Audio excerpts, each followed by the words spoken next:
ሀባይቦቼ እንግዲህ ናቲሻን ይዤላችሁ መጥቻለሁ ማለት ነው ውዶቼ። እና እኔ የምለው እንዴ ይሄ ልጅ ተፈንክቷል ነበር እንዴ? ቲክቶክ ላይ አዲስ ቪዲዮ ለቋል። እና ይሄ ልጅ የተፈነከተው ልጅ አይደለም እንዴ? ወይንስ ደግሞ የናቲ መንታ ወንድም ነው?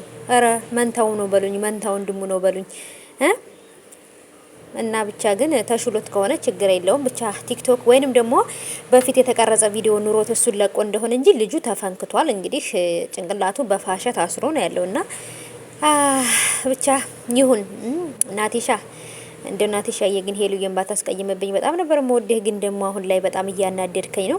ብቻ ግን ሁለታችሁም ሰላም ሆናችሁ ፍቅር ሆናችሁ እንደምትመጡ ተስፋ አደርጋለሁኝ። እውነት ለመናገር እኔ በጉጉት ነው የምጠብቀው ያን ቀን ማለት ነው።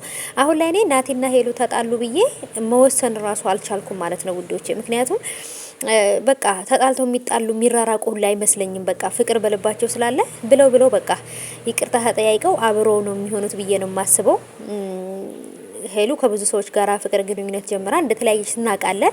ግን ቢሆንም ከናቲ ጋር ግን በቃ የእውነት አልመስለኝ አለ ማለት ነው ውዶቼ። ምክንያቱም በቃ እኔ ሁለቱንም አንድ ላይ ሳያቸው ስለምወዳቸው እንደሆነ አላውቅም። ብቻ ግን ቢታረቁ የእውነት በጣም ደስ ይለኛል። እናንተስ ምን ትላላችሁ ውዶቼ?